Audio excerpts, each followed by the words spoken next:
And it's a journey. It really is. It's definitely not an end game destination, one and done. The minute you think you're done, somebody's going to put some new technology into your website or your mobile app or whatever it is, and it's going to start all over again.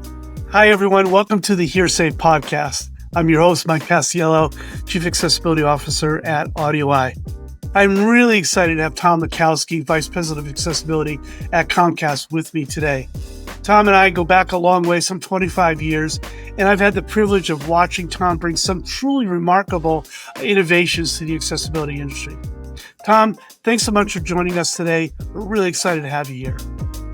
You and I do go back a long time. I'm sure it's more than 25 years. Yeah, I think so. And it certainly, at the very least, was at the beginning of accessibility in technology as we kind of know it today. But can you kind of walk us through accessibility and innovation from your early days? How did you get started? I have a little bit of insight into that, but why don't we let the audience know?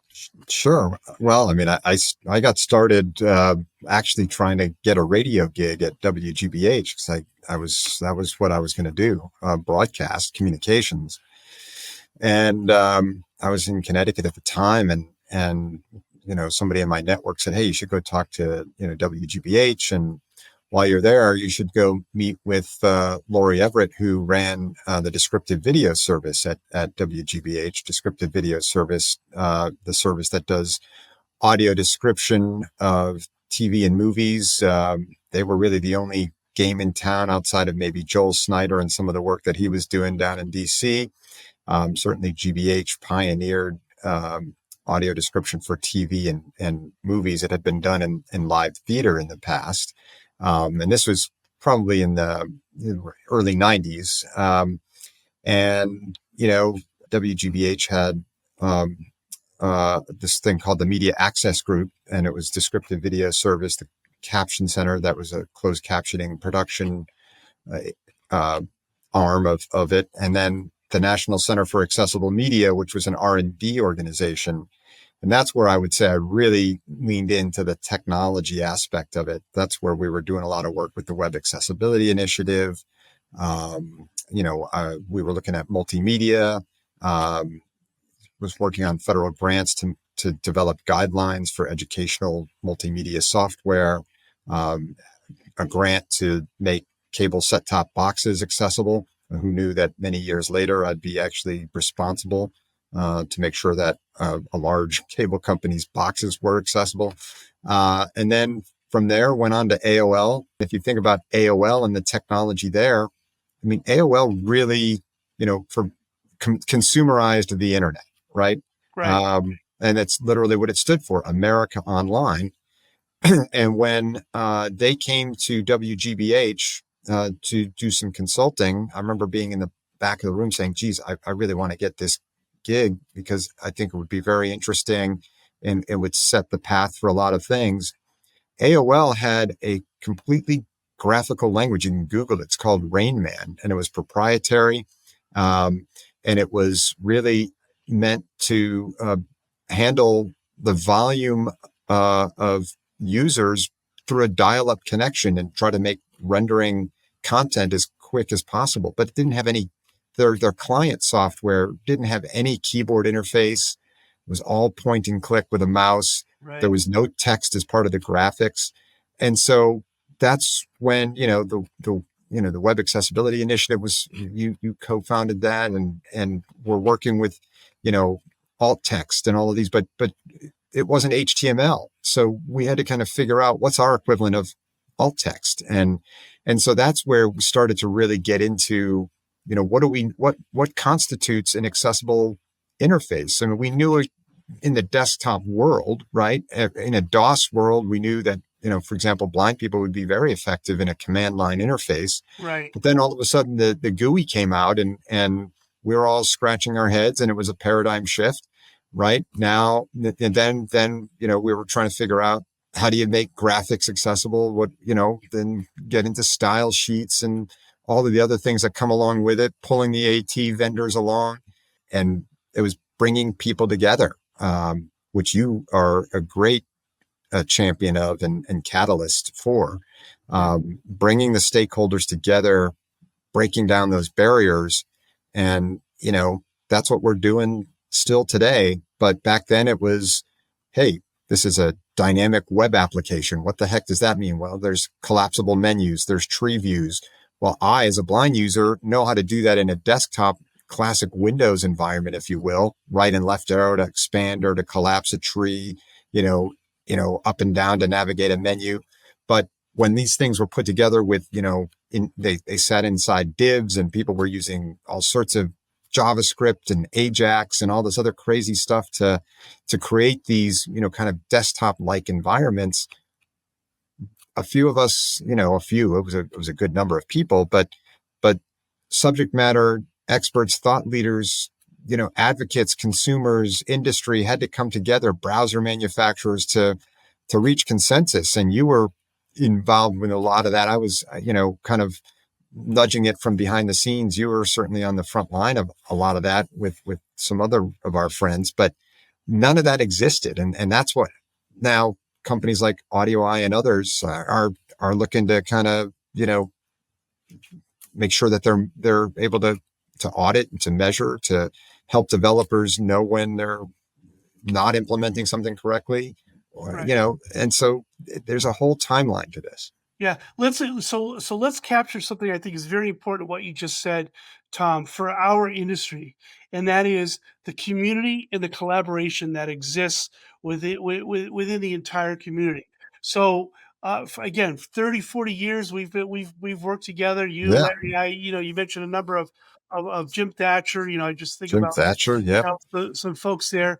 But the key was us working together Yeah. for the same functional goal, and that is to optimize the user experience for people with disabilities, regardless of the platform. Right? That was That's right. real key goal in the early days.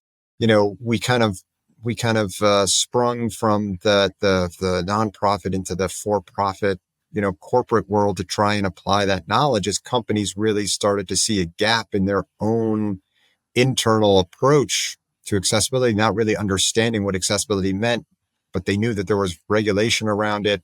Maybe there was some potential differentiation, some way to identify and drive some innovation. And so that's where you started to see companies create accessibility initiatives. And I'd say today, again, a lot more work to do. But if you're one of the Fortune 100 companies that isn't dealing with accessibility, you're missing a market opportunity. But then, if you don't have an accessibility focus in some way officially, it's a very, you have to question a lot of things on that front.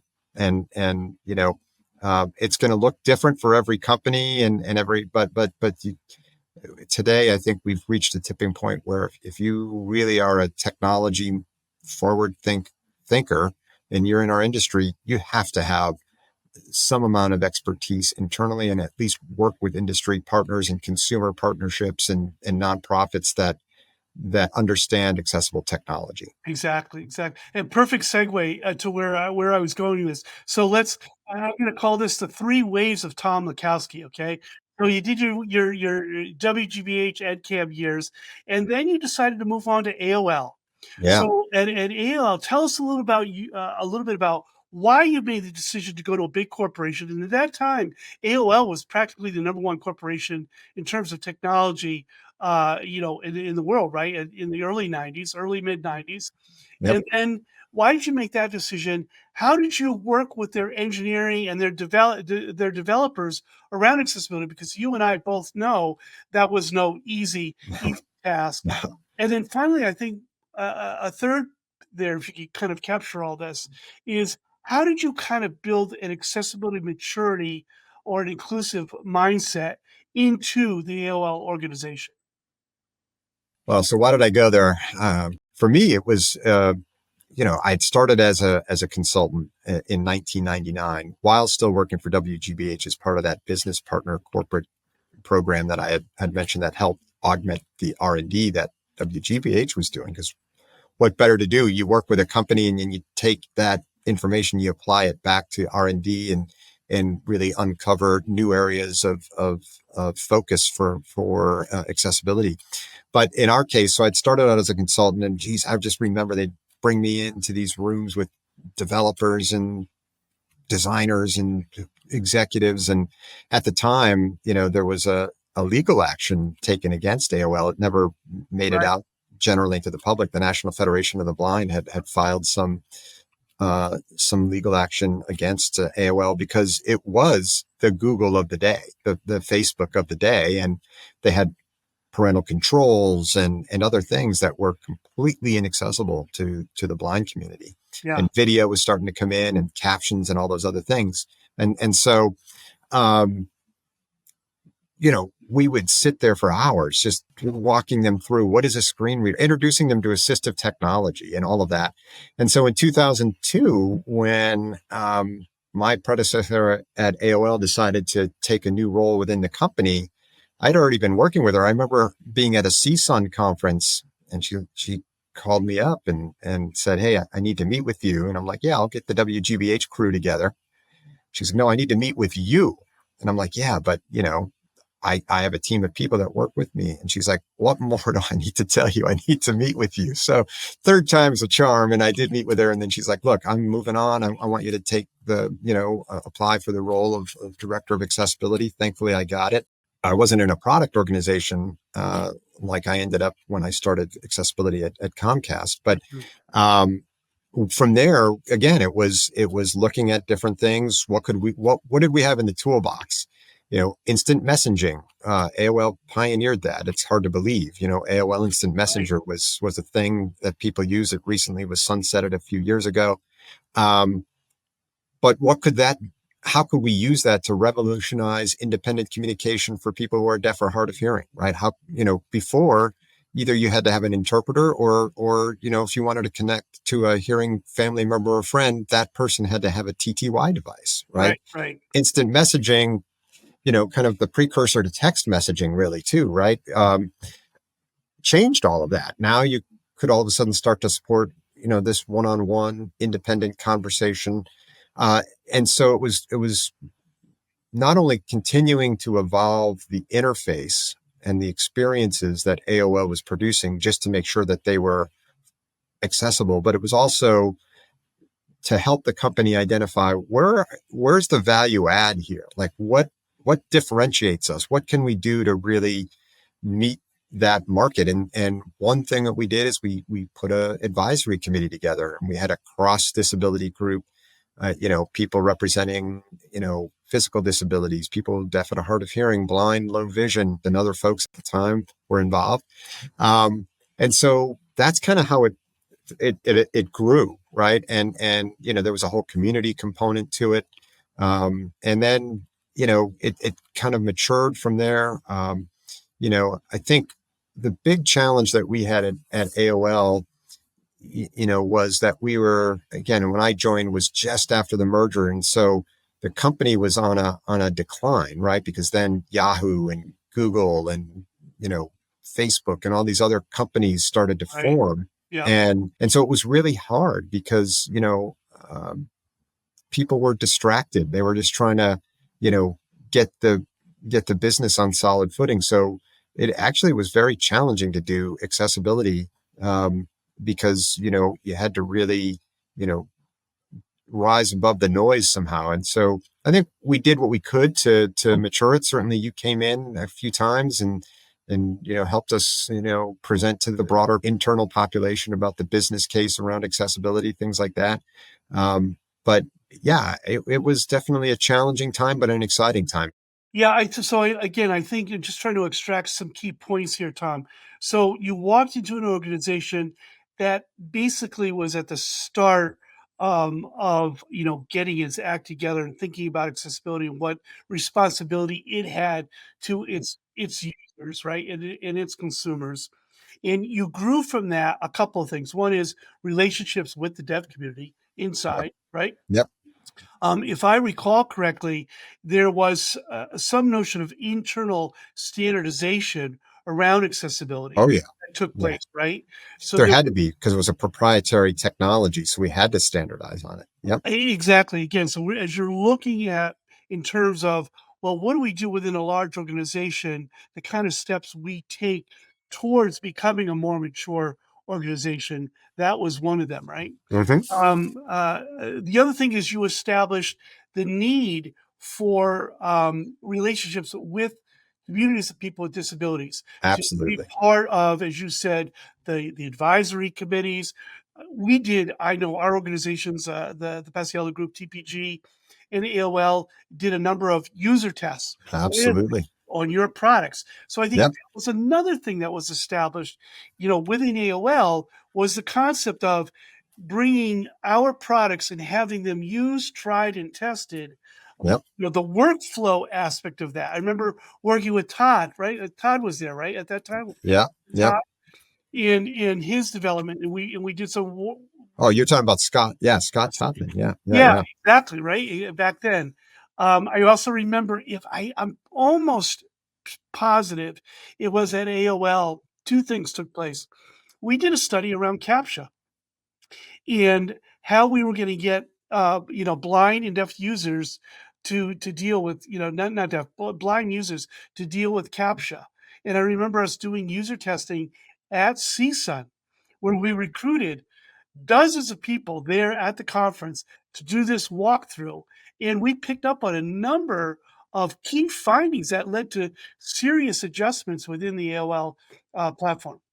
Yeah, and and then we applied that same partnership when I joined Comcast. Yep. You came in, we did usability for our voice guidance product, Right. which really for our industry, the cable industry, was the first accessible set top box in the U.S. and now it's more ubiquitous. But yeah, AOL. I mean, again, nothing about us without us is Right. a mantra in the disability community. Comes out of the civil rights movement, and it's true. I mean, you can't look. You can, and you know this better than anyone. You can put 10 blind people in front of a product and we're going to each tell you I want something different, and you as an engineer are left scratching your head, right? And so there is a common denominator that you try to reach. That's where standards come into play. But look, you have to have that input, and uh, that's just so critical. So yeah, I think getting that focus, and then kind of toward the getting the internal standards around this, holding people accountable to making sure that they deliver on it. And I think the main piece to remember about all of this is it's a journey. It's never going to be as perfect as we would like it to be. But I don't think many pieces in the technology world. It's just such a fluid, moving target that you got to have the framework. The framework is the key, and then I think from there, then you got to measure how well people are doing against that framework, and applying those policies, and it's a journey. It really is. It's Yeah. definitely not an end game destination, one and done. The minute you think you're done, somebody's going to put some new technology into your website or your mobile app or whatever it is, and it's going to start all over again. Yeah, absolutely, and it's very collaborative in nature. Where Absolutely. neither one of us can emphasize that more is working together makes things work. You called out something I think that's crucially important, Tom, is AOL wasn't just involved in the development of internal standards and policies and playbooks, so to speak, right? But Right. you were also involved in the external standards. So the Web Accessibility Initiative and the WCAG standards, Yeah. the FCC standards around captioning and whatnot, the Section 508 standards. These are all things that at the time, Apple, IBM, Microsoft, Netscape, the Yeah. oldsters, so to speak, in terms of technology, were having an instrumental role and very influential role. But then the Googles, the Adobes, the Yep. AOLs, eventually Comcast got involved, and that created another generation or another wave of experts in this area dealing with very complex platform like issues. So that was something else I want to make sure we called out for Yeah. corporations that are thinking about this. You need to be involved with the standards community. You need to be a part of it. You need to collaborate with the rest of the organizations that are doing it. Yeah, and I've always viewed it as a way to influence and help shape, right? I mean, I think, Exactly. for me, like we at AOL did the DHTML style guide, and it Right. was IBM, it was AOL, was, Yep. we had, I'm sure we had somebody from TPG there Yep. and others, Becky Gibson played a big role in that Right. for Right. us. Yep. Yep. And that was really coming back to say, okay, all these different widgets that we've are familiar with on the desktop side now are being rendered through single page web applications through a web browser, and you and some of our friends were working kind of at that back end, browser operating system, how's that all going to work. Right. But we were working on, I needed to tell my developers at AOL and now at Comcast or wherever, like, hey, this is a menu. You can't just have a mouse. I had to have requirements. I had to have keyboard, but there wasn't any standardization around keyboard. And so we had to bring the browser people together. But it was, in some ways self-serving. I needed to make my content accessible, but in order for my content to be accessible, I needed all of the other components in the chain, in the stack, in the technology stack to really understand what their role was so that we could work together. So by nature of what we're doing, collaboration is key, because if it's not there, then you could do everything on your end, but it's broken at some other point in the stack that you don't have control over. And that's why you really got to bring everybody together. Tom, did you see the effects of the feedback that you were getting from these customer support centers and the effect that it had on the development, product, and engineering groups there at Comcast? Did you see something that I experienced personally? Being, my background is in usability and user interface design, user experience, and we would, as you know, because we did this together several times, we would conduct studies and watch as engineers and developers who thought that they had Oh, created the most accessible user experience in app, and just in horrified because a yeah. person went through the login screen, right? And they're Yep. pounding. So how did the customer support centers that were great contributors to the technologies that you just discussed, how did that help build appreciation amongst the product groups, the developers? Absolutely. Well, it's the direct testimonials. It's getting them involved in trying to resolve challenges that customers are bringing to us. Sometimes it's easier hearing from the outside than it is from the people on the inside. I mean, I'm sure, through your involvement with TPG and now AudioEye, you can work with somebody like me and I could be saying the same thing, but it's just received differently coming from somebody who's, more neutral, than maybe, somebody internally trying to advance an initiative. Right. And so it's just leveraging that customer. And of course, the customer is always right in business. Right. So I think, when developers are starting to hear, geez, I can't use the iOS app because I'm blind and I can't, control my internet. Well, that's putting it right out there in front of them. Nobody wants to design or develop an app that the general user can't access. I mean, why would they be doing the job they're doing? And I think the challenge that we have in the accessibility space is, if this disability community were a collective community, and showed up to corporations as a collective community, it'd be the largest minority group out there, Right. right? That's what data shows us. The problem is we show up as individual communities. Now there are cross disability organizations, of course, but generally speaking, to a company, the blind community has their issues, the deaf community has their issues, IDD, intellectual developmental disabilities, has another unique set of issues, and they're different enough that it's difficult for a corporation to kind of figure out how to work that in. Yeah. Um, Yeah. they can go after demographics. We know how many people are turning 65 every month. We know how many families with kids are out there in the world, and of course, Comcast wants to meet those folks. We know what people are watching on TV or going to movies or interested in theme parks. But the disability community fits into every one of these categories, right? But we don't show up with our unique needs as a monolithic community. And so therefore it's really hard from the business side for companies to figure out how to address where to start. And I think sometimes people not knowing where to start really just, essentially, hams, hamstring, whatever the right word is, hamstrung, people they just don't, then you almost become overwhelmed and you don't know where to begin. So to me, it's, where do you want to have the group based in your culture, in your company? What's the most effective place for it to be? In this case, to get it started here at Comcast, it was in the product organization. Yeah. What are some of the key challenges? What could you do for short-term wins? What's going to take you longer out? A dedicated support center was a more attainable short-term win than, making a set-top box fully accessible. So how do you start to engage the community and show them that you are serious about wanting to be more inclusive, right? And so those are the types of, approaches that we've taken, and the feedback from that community then informed future development. Yeah, I totally agree. I want to. So we've talked. Just think about the areas that we've talked about.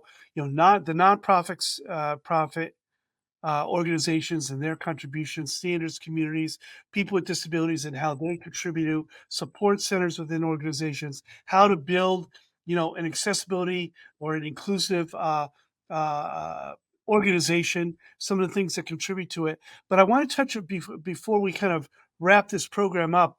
I want to touch on something that was, I believe, Comcast is probably most well known for, and it's a completely different area, but one I think that really needs to be to be highlighted here, and that's Emily's Oz, right? Because Yeah. it had an incredible impact in terms of building awareness and about disability inclusion, and how it really gave marketing and public relations a whole new level of importance where accessibility is concerned. Yeah. Well, that's how I knew I was in a different environment when that happened. um, so right before Emily's Oz, just to set the context, we on the cable side, the Xfinity branded side of Comcast, had just released voice guidance, which made our X1 set-top box accessible to the blind through text-to-speech. So you'd use I won't call it a full functioning screen reader because it isn't, but it was essentially an interface where menus were spoken as you highlighted them with the remote control. You could read the electronic program guide, the TV listings. You could schedule and play back DVR recordings, things like that. Right, But self-voicing interface. yeah, self-voicing interface. I couldn't think of. Thank you. I've been in this for 35 years. I couldn't think about it. And in parallel, we had NBC Universal under our corporate family, and I happened to sit next to someone who ran what we'd call our symphony program, and this person, Maggie Sunowick, was responsible for, hey, if the theme, how could we do things to kind of cross pollinate and advance, key initiatives on both sides, the Xfinity side and NBC Universal side, and they were doing these live musicals. Literally live. They were on the air, but they were done live, just like you were in a theater. And The Wizard of Oz was the musical. And I just happened to say, geez, it'd be great if we could add live audio description like they do in theaters. And a week and a half later, I find myself on a call with, 20, 30 people from NBC, and they're like, okay, big guy, tell us about audio description. How does this thing work? What are you talking about? What are we getting into? And the innovation on entrepreneurial spirit of the culture here, they're like, okay, we're in, we'll do it. They got approval from all the way up, to the head of entertainment. And so now all of a sudden we were using this as a way to cross promote our accessible set-top box, to really start to lean in with live audio description in prime time. And so we built this ad campaign, Emily's Oz, based on, what we were doing at the time and having just come off of in 2015, doing live audio description of the first live musical, with live audio description on NBC. So Emily's Oz was a way to kind of promote and attach accessibility, not promote, but attach accessibility to the Comcast brand. So it was more of a brand advertising campaign. And so it was a 7-year-old girl who was blind. Magically, The Wizard of Oz just happened to be her favorite movie, which it was. In this case, they did a casting call. They found somebody like that, Emily. And it was how the different characters within The Wizard of Oz looked in her mind's eye. And at the end, the tagline was, everyone has a favorite movie. Now people who are blind or visually impaired can find theirs, through Xfinity. And it was really highlighting the work we had done with voice guidance, but it leveraged the symphonic work between Comcast and NBC, because we had done the live audio description of The Wizard of Oz. So that's how that all came together. So what did this do for Comcast, NBC, in terms of ROI, though? Well, I think so there's internal and there's external Right. ROI, right? And internally, it really let the product people, the engineers, the designers, the marketing people, and others know that accessibility was an important value of the company. It had become an important value of the company, right? This commercial was supposed to be originally just a regional spot that aired in the Xfinity service area. And then executives in the C-suite said, we want this to be a national buy on the Oscars. And so it ended up being a national spot during the 2015 Oscars, which was pretty wild. Yeah. And so that immediately raised its profile. And then externally, I remember sharing, I was nervous. What would the blind community think of this? I mean, the Tin Man with, this, wild, imaginative view of the Tin Man or the Scarecrow or the Lion. How would the blind community perceive that? You want to be very careful. And this is where input from the community is important. And so shared the script with key partners in the community, and they felt it was good. And so we went forward. But so externally, I think it really highlighted the company's commitment, like, hey, we might not always get it right, but we're serious about it, and we want to pull you in. So I think from an ROI perspective, it was less about customer acquisition. It was more about strengthening our relationship with the disability community as a whole, even though it focused more on one segment of the disability community. Yeah. Tom, I mean, what you just said really is something that resonates with me, moving to AudioEye and knowing some of the history, around overlays, and one of Mm-hmm. that, these organizations, and now I have to include myself, kind of failed at was the right kind of marketing effort and the right kind of marketing strategy. As you said, one of the things that you did initially with Comcast and NBC was you involved the user Yeah. community, right? So Yep.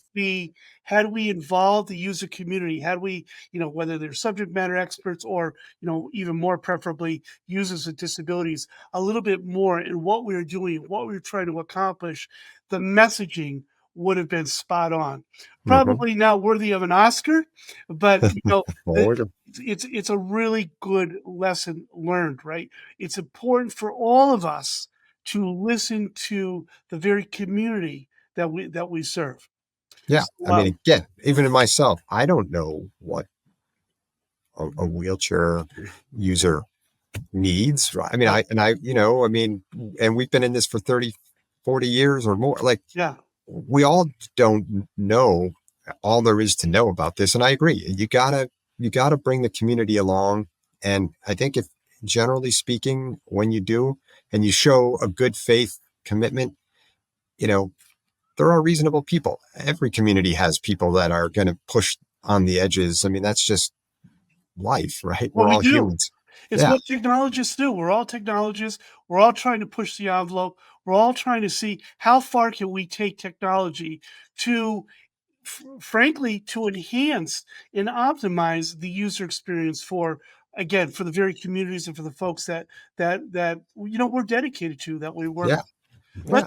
Let's talk about, while we still have a couple more minutes here, um, a couple other things.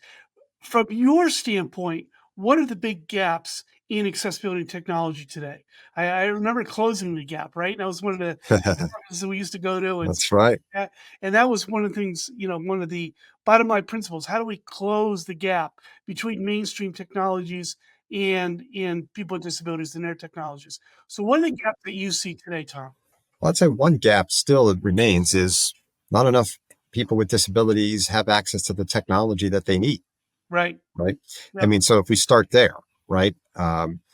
You know, training on these technologies and the ability to afford some of them. So let's start from the community side and then work our way back. So if we work our way back, to me, if I think about, where we're heading next, you know, AR, VR, XR, whatever, like how does that all play? Right. Right. What happens there? And we're just barely scratching the surface.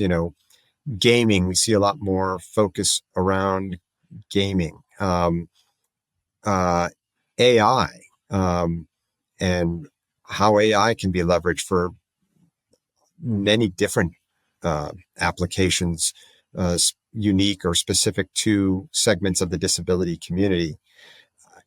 You know, I think it again, but the major gap is general awareness.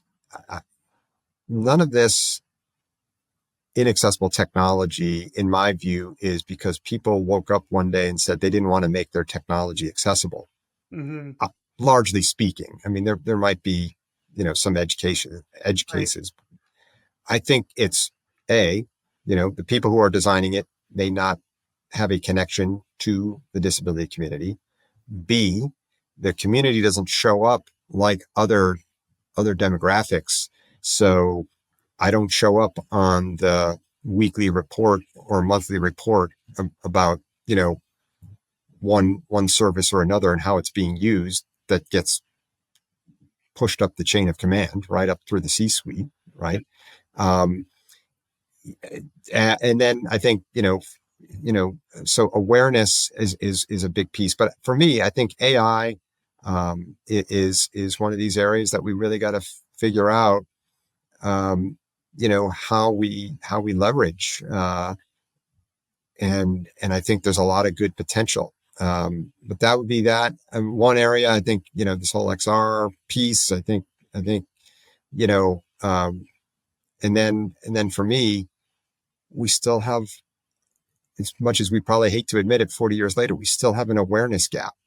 Yep. Yeah. Yeah. I think it's absolutely true. It does seem almost amazing that, again, after 40 years, um, such a small fragment, especially of the industry and business community, really understand, have a full and complete grasp of what it means to make something usable and accessible, and then bring that all the way up, as it were, through the chains of command up to the C-suite. So, along those lines, again, from your perspective, what are the top priorities for businesses who are seeking to kind of do their part, so to speak, in order to ensure that we build an optimal and inclusive future for employees and customers? Mm. Yeah, definitely. That's one thing we didn't. I mean, the employee experience is equally as important as the customer experience, and it's something that we're starting to dive into more now, and focus more on is the employee experience. A mobile app is a mobile app, whether it's an app used to submit an expense report or an app used to control your internet router, right? I mean, the frameworks are the same, the controls, the buttons, whatever you want to put on the screen, the UX is um, essentially going to end up on the same device. Right. So, what was the question? I forgot already. I'm getting old here. Yeah, that's okay. So, what would you say are the top priorities for businesses who are seeking to, take responsibility, do their part in order to Sure, ensure, that their employees, particularly, but also their customers, are receiving the benefits of an inclusive sure. experience as well as an inclusive future, right? In terms of Yep. their own employment and professional experience. So I'm going to answer this, but I'm going to go back to the point of the podcast where I said this accessibility, disability inclusion work is a journey. It's not a destination. So how I'm about to answer this doesn't mean that Comcast or any other company has it completely well defined and perfect. Hmm. So the first piece that I would say is get the right internal policies established, right? What is your culture, your company comfortable with committing to, Hmm. right? Right. That's the first thing. And if I had to do this over again, if I walked in the door and it was June of 2012, I would have done this differently. My approach was let's get some products out the door, and there was reasons for why we went with that approach. But I think if I were starting again, if there's cats have 9 lives, so there's 3 waves, so maybe there's a fourth, who knows? Right. But policies, internal policies. Um, Procurement is a piece, and we see a lot more of that. Disability In has their Procure Access uh, initiative, and lots of companies are there. Hmm. Um, you know, uh, and so we're working on the procurement part of our journey, if I'm fully transparent, right? Working it into, you know, contract language, working it into the tools that business units have to use to engage procurement, right? Um, Other companies are further along on that journey, perhaps, right? But we can learn from them. So I'd say procurement is one. If you're going to procure Absolutely. third party technology that your employees are going to use, or you're going to use, a firm to build a site for employees or customer facing, make sure the accessibility is in that language, right? So that's part of it. And then training is a key piece. You know, uh, whether you get it from a third party or you build it yourself. But I'd say to really even start is, do you know what the level of usability of your existing experiences are? Right. Um, and, while you're getting the internal policies in place, why don't you at the same time go and see if you can, not everything, right? Just get a couple of um, high profile experiences, do some usability testing, because that data then will make it real for decision makers and influencers that, people in my similar roles have to have, so that we can say, look, this is the opportunity, and here's what being committed to disability inclusion and accessibility really means. Yeah, yeah, exactly. Really glad you brought up procurement, Tom, because I really think that that's a very vital and important area that companies and corporations need to buy into. And they need to understand how, again, I talked about throwing that pebble into the water and it creates waves, around it. If a company, just for example, took the 508 procurement guidelines and implemented those internally, right, as a starting point, so they don't have to rewrite or create anything new. Then demand it, so to speak, of the companies from which they are procuring their services, their products, whatever, what have you. It will create an organic, pervasive growth of accessibility within organizations, within the industry, within businesses, without exception. IBM has done this. Microsoft has done this, where they basically said, "You can't sell to us your products unless they meet the accessibility requirements." So more and more corporations, influencers at the business and corporate level, like a Comcast, if they did that, I think we'd see accessibility become more of, again, a pervasive, environment for employees and customers with disabilities.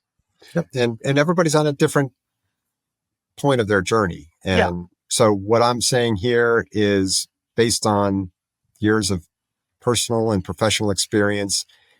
I'm not saying that I wouldn't want somebody to say, oh, you saying this and, you still got some gaps. We all have gaps. Even the best companies at this will admit they have gaps too. Right. And so, that's the key. But if you wanted to kind of boil it down into where to get started, the point is to just get started.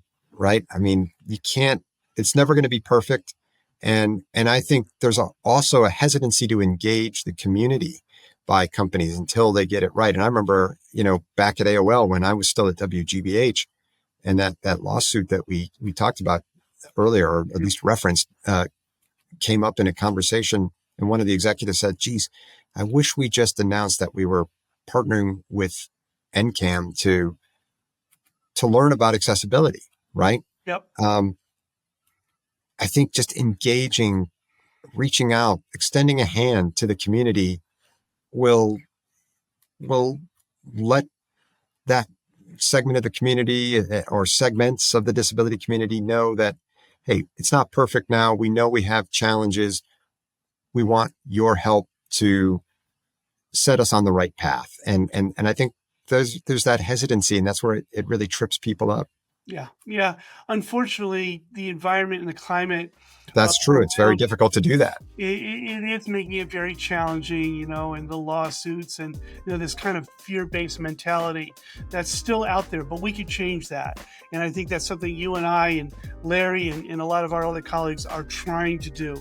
We're trying to get businesses, we're trying to get individuals with disabilities, the communities, the constituency organizations that serve them to work collaboratively together, and then we can get over some of these at least perceived mountains. Hey Tom, It's been great to have you here today. Yeah, it's been fun, Mike. The shout out to Comcast, and look forward to doing it again another time.